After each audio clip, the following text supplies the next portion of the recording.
삼성전자 3D 디램 연구 개발 소식에 기술적 반등까지 2%대. 삼성전자가 장중 2%대 넘게 오르면서 7만 5천 원 선을 탈환하려는 움직임을 보이고 있다. 차세대 메모리로 불리는 3차원 디램 시장을 선점하기 위해 연구개발 조직을 신설했다는 소식에 더해 외국인과 기관의 매수세를 등에 업은 기술적 반등까지 나오면서다. 소폭 상승 출발한 코스피 지수가 외국인과 기관의 순매수세에 장중 2,500선을 넘어서는 등 상승폭을 확대하고 있다. 29일 마켓포인트에 따르면 오후 1시 56분 현재 코스피 지수는 전거래일 대비 34.32포인트 오른 2,512.34를 기록하고 있다. 코스피는 장중 외국인과 기관이 순매수 전환하면서 2,500선을 넘어섰다. 이는 지난 15일 이후 10거래일 만이다. 29일 마켓포인트에 따르면 오후 2시 6분 현재 삼성전자는 전거래일 대비 2.04% 오른 74,900원에 거래되고 있다. 이날 73,800원에 거래를 시작한 삼성전자는 장중 외국인과 기관 중심으로 프로그램 매수세가 들어오면서 상승폭을 확대했다. 뉴욕 증시에서 인텔이 부진한 실적과 가이던스를 발표하면서 지난 26일 11.91% 급락한 영향으로 필라델피아 반도체 지수가 2.91% 하락하면서 국내 반도체 업황에도 영향을 줄 것으로 전망됐지만 기술적 반등이 나오면서 삼성전자가 강세를 보인 것으로 풀이된다. 또한 삼성전자가 미국 실리콘밸리에 위치한 반도체 미주 총괄의 최첨단 메모리 연구개발 조직을 신설하고 초격차 기술 경쟁력 확보에 나섰다는 소식도 주가 상승에 힘을 더하고 있다. 삼성전자는 지난 17일 차세대 D램을 개발하는 신규 조직인 D램 패스 파인딩 오픈식을 진행하고 3D D램을 선대적으로 연구개발할 예정이다. 증권가에서는 올해 삼성전자의 전망을 긍정적으로 그리고 있다. 김은호 IBK 투자증권 연구원은 반도체는 감산 효과로 가격이 반등하기 시작하고 수익성이 개선되고 있어서 분기별 수익성은 개선세가 지속될 것으로 예상한다며 부진했던 고대역 폭메모리도 올해 점차 가시권에 진입할 것으로 기대되고 디스플레이도 안정적 영업이익이 유지될 것으로 기대된다고 강조했다. 이경민 대신증권 연구원은 외국인과 기관의 동반 순매수세에 힘입어 1%대 상승세를 기록해 2,500선을 회복했다며 특별한 모멘텀보다는 기술적 반등의 성격으로 시총상위단에서 삼성전자와 제약, 바이오, 자동차, 2차전지 업종이 지수 상승세를 주도하고 있다고 전했다. 수급 주체별로는 개인이 홀로 4,963억 원을 순매도하고 있다. 반면 외국인과 기관은 각각 2,920억 원, 2,271억 원을 순매수 중이다. 프로그램별로는 차익과 비차익을 합쳐 2,138억 원 매수 우위를 보이고 있다. 업종별로는 상승 우위다. 전기가스업과 유통업이 4%대 상승하고 있고 철강금속도 3%대 상승 중이다. 보험과 건설업, 금융업, 의약품, 운수장비 등도 2%대 오름세를 보이고 있다.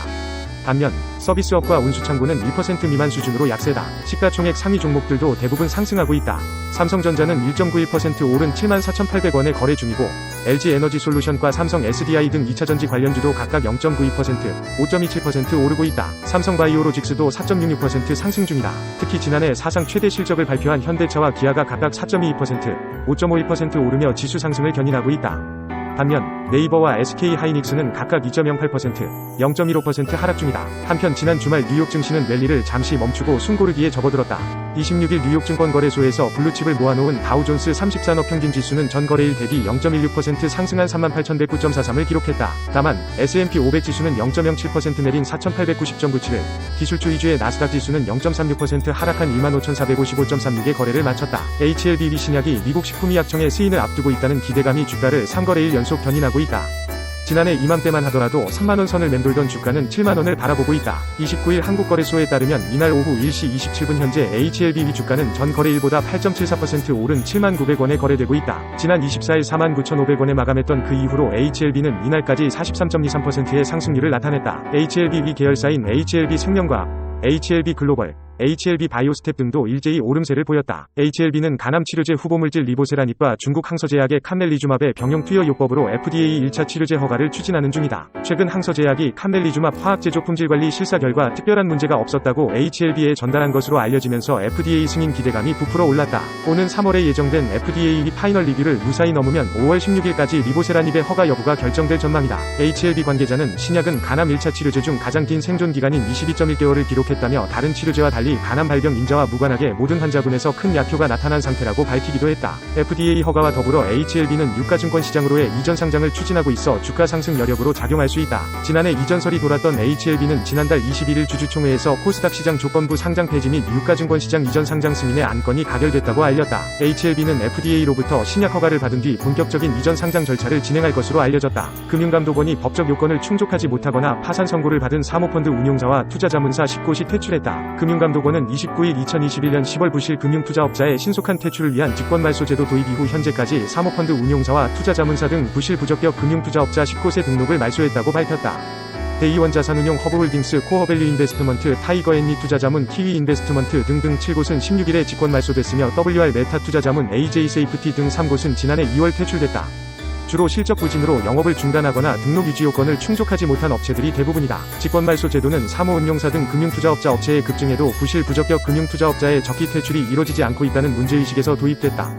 실제 사모운용사 진입 규제가 완화되면서 운용사 수는 2015년 20곳에서 지난해 289곳으로 급증했고 실적 부진으로 영업을 중단하거나 등록 유지 요건을 충족하지 못하는 업체도 늘었다. 금감원은 금융투자사가 자본시장법상 직권말소 요건에 해당하는 경우 검사 절차 없이도 퇴출 조치할 수 있다.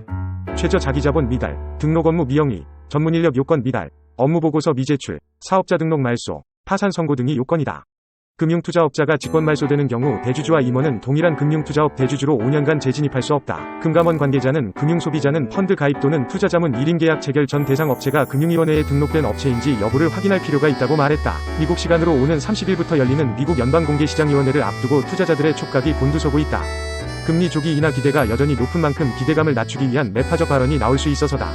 전문가들은 발언 강도에 따라 국내 증시가 단기간 출렁일 것이라고 내다보고 있다. 29일 미국 시카고 거래소 그룹 패드워치에 따르면 미국 중앙은행의 3월 기준금리 인하 가능성은 49.3%, 동결 가능성은 50.7%로 각각 집계됐다. 작년 말 70% 수준에서 20%포인트가량 낮아졌다. 1월 FOMC의 경우 동결 가능성이 97.9%로 집계됐다. 시장이 3월 기준금리 가능성을 반반으로 보고 있지만 증권가에서는 상반기 인하 가능성은 희박하다는 의견이 대세다.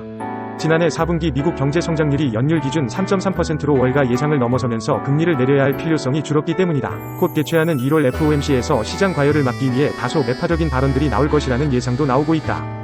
김재균 KB증권연구원은 제롬 파월 패드 의장이 조기 인하 기대를 축소시키려는 의도로 발언한다면 시장은 이를 매파적으로 해석할 것이라고 했다. 1월 FOMC에서 금리 인하 기대감이 더욱 수그러든다면 내수 경기가 부진한 중국 시장은 외국인 자금 유출이 심화하는 등 단기 타격이 불가피할 것이라는 게 전문가들의 예상이다. 중국 경기에 영향을 받는 한국 주식시장 역시 휘청일 것으로 예상됐다. 소재용 신한은행 S&T센터 리서치 팀장은 패드의 금리 인하가 지연될 경우 펀더멘털이 약한 지역의 금융시장에서 실망감이 더욱 크게 나타날 것이라며 경기 부진에도 통화 완화 정책을 주저하는 중국, 금리를 동결 중인 한국이 특히 영향을 받을 것이라고 했다. 증권가에서는 본격적인 인하는 5월 이후가 될 것이라고 내다보고 있다. CME 패드워치에 따르면 5월 FOMC에서 기준금리 동결 가능성은 9.5%에 그쳤다. 시중금리를 안정적으로 유지하기 위해 금리 인하가 이보다 더 늦어질 것이란 예상도 나오고 있다. 김진아 유진투자증권연구원은 실제 5월보다는 그 뒤부터 인하가 본격적으로 시행될 가능성이 높고 인하 속도도 시장이 원하는 것보다는 느릴 것이라고 했다.